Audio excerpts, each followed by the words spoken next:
Oh yes, Mzansi, welcome back as your Feel Good Breakfast show, and hopefully this conversation will make you feel good and not fear what's about to go down, because we've been speaking with Dr. Erin van der Hayden and Goodman Makanda about the real face of TB in South Africa. Now we are going to be zooming in on the everyday actions, the options that allow us to protect families, the options for workplaces and communities. And it's about recognizing symptoms early, supporting those in treatment and helping break the silence that still surrounds TB. Now, thanks again to our expert panel, but I love the conversation we had earlier, just with regards to educating ourselves on TB and what it's all about. But I wanted to maybe chat to you about this in terms of what do we do next? What happens if we're in a situation where we have been diagnosed with TB or we suspect that we might have it?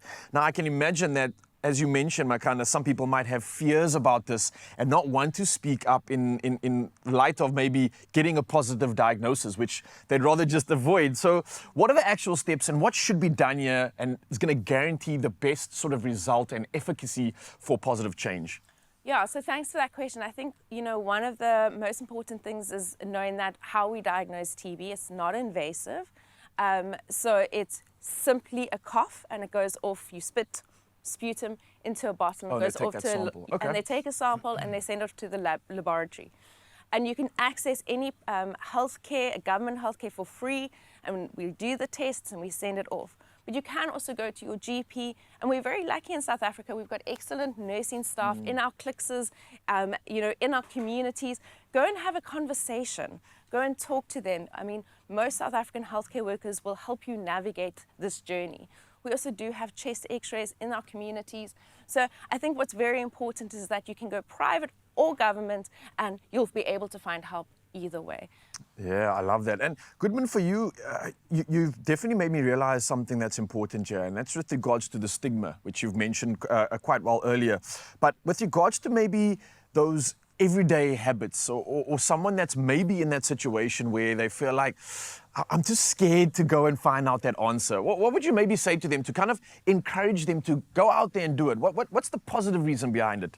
I think for that, you're asking a right question. We've been struggling to, if you go testing for HIV, you will having a pre-counseling. But when it comes to tuberculosis, you will just get a sputum and go around the butte and cough and come back the following day for your test results. Why we don't prepare them? Yeah. Before we cough, we explain what is TB. What if your results came back? How are you going to react? Who are you going to support? Who's going to support you? So we need also to change. We're not here to blame how we do our work, or maybe the department, or maybe this one doing better, or maybe private doing better.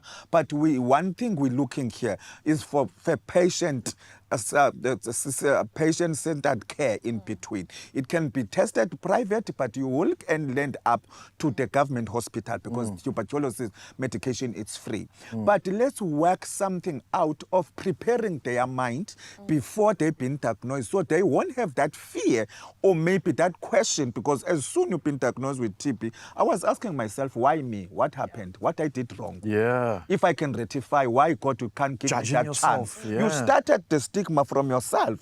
So before even the community been judging you, but it started from yourself. So if you can be well educated, people, they know TB outside, but when it comes to the real, when you're having diagnosed with TB, but those questions coming up, because people, they are blaming of maybe you are HIV positive because you have TB, you are this. The only thing that we get from why we're getting TB is to breathe the air. TB is an airborne disease that we need to emphasize to the community. Yeah. I will make my example for myself. I'm living with diabetes.